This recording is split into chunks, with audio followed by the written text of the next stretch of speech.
bit on compositions of functions. We're going to quickly look at how to graphically evaluate compositions of functions.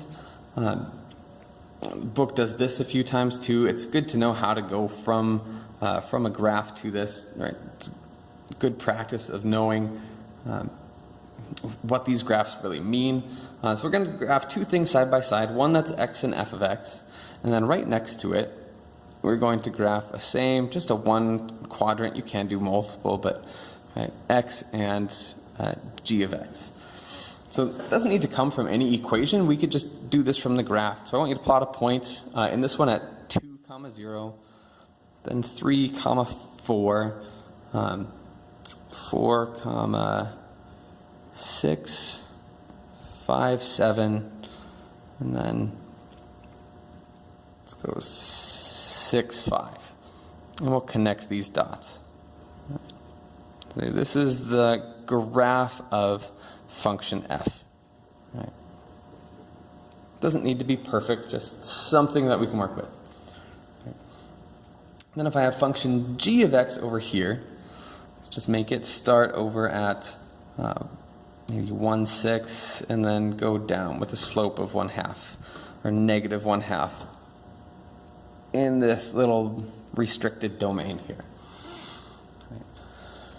They'll give you two graphs, one f, one g, and they'll ask you to find, right, what is f of g of 7, right? It's the exact same idea. I take an x value, right? This is 1, 2, 3, 4, 5, 6, 7. Better label these so that I can read them off really nice and easy. 6, 1, 2, 3, 4, 5, 6, 7. I'm just finding what is g of 7. Right? G of 7 I find by looking at the function g of x. When x is 7, what is g equal to? So I put in the 7. I figure out, right, when x is 7, g of x is equal to 3.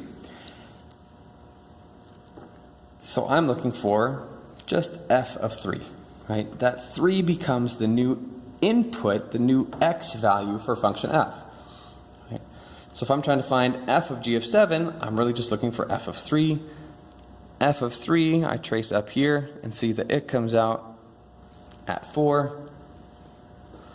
So that means that f of g of 7 is equal to 4. Right? We can work it backwards sometimes. Right? What is g of f of 6? I'll go over to function f. At 6, I trace up. F of 6 is equal to 5. So I take that 5, right? If f of 6 equals 5, and I'm looking for g of f of 6, I'm looking for g of 5. So I take that 5, and I'm going to plug it in here. Find out what is function g when x is 5, and its output is 4 as well. Okay, that's graphically speaking. Again, maybe leave just a couple of spaces down here. We'll refer back to these graphs maybe in class, and we'll do a couple of practice problems for them. But I'm going to jump down and do the last little piece here, the algebraic part. We'll revisit the algebraically stuff quite a bit in class and later. But we're just going to go back to that shopping example, because algebraically really, right, this is where we're always going to end up. This is what we're trying to find a lot, right? A lot of math is trying to map things algebraically. We say it's the holy grail sometimes, right? So back to our shopping example from the start. Right. We had two functions, one c of x for that coupon or store credit that was just $10 off of a price, x minus 10, and a sale price, s of x, which was 60% of the initial price, or 0.6 times x. Right. In the coupon example, right, if you have a coupon and not a store credit, they are going to make you apply that coupon first. Right. in this case, we're going to write a composition of functions just like we're doing up here graphically, just like we've been doing numerically, but instead of seeing a number inside of here, it's just going to be an x. Right? We just need to determine what's going to be our inside function and outside function. If I'm doing the coupon first, that means that c of x is equal to my inside function. Right? And the function s of x is the outside one. Right? So I write this then, if this is what's done first and this is what's done second, this goes on the outside, I'm taking the sale price of the coupon price. Right? So I do the coupon first, and then I find what was the sale price on that new price here. Right? So again, this is just a matter of substitution. Right? If I'm taking s of c of x, this is how I pronounce this, right? All of these parentheses imply like of. It's the sale of the coupon price of the initial price. Right? Well, c of x I wrote up here is x minus 10. I'm just going to take this and substitute it in for c of x. So this becomes s of x minus 10. Right? This is now just the new argument of function s, of that sale function. Right? My sale function takes some argument and multiplies it by 0.6. So this function is just going to take this argument and multiply it by 0.6. Right? That's good enough, right? 0.6 times x minus 10, that works. We're going to take it out one step further because it's just a nice distribution here. I can distribute the 0.6 across the parentheses and simplify this. Say 0.6x minus 0.6 times 10 is 6. Right? This is my final result for the composition of functions. Right? My s of c of x is equal to 0.6x minus 6. Right? In the credit example, right, if it was store credit example, we could do the sale first. Right? And then, right, the store credit.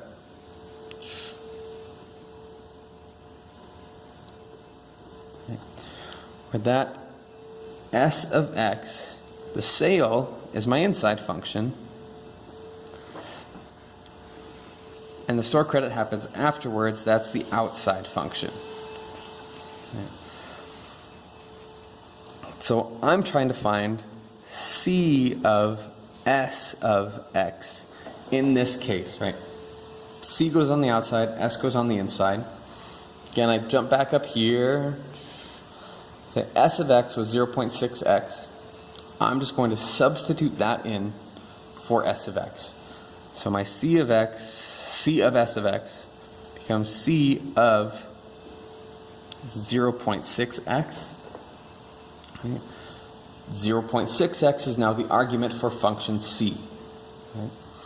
Function c just takes an argument and subtracts 10 from it. So this is going to look like this. I have this argument, 0.6x, and I'm going to subtract 10 from that, and that's about as simplified as I can get. Right? So you can see, if you do the coupon first, you're only taking $6 off of that 60%. If you do the sale first, you're taking $10 off of that 60% and saving more money. We can see this then, right, explicitly if we find s of c of 70, the example that we started with. Right? S of c of x, s of c of x is 0.6x minus 6. So this is going to be 0.6 times 70 minus 6 is equal to $42, right? Minus $6 is equal to $36, just like we had back in the very first piece that we looked at.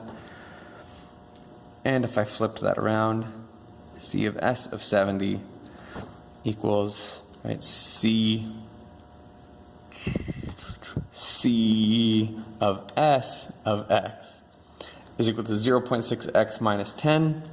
So I do 0.6 times 70 minus 10 equals 42 minus 10 equals the $32 that we came up with right at the start. That is composition of functions in a nutshell. We will explore a lot more when you come back to school on Monday or Tuesday. I'll see you then.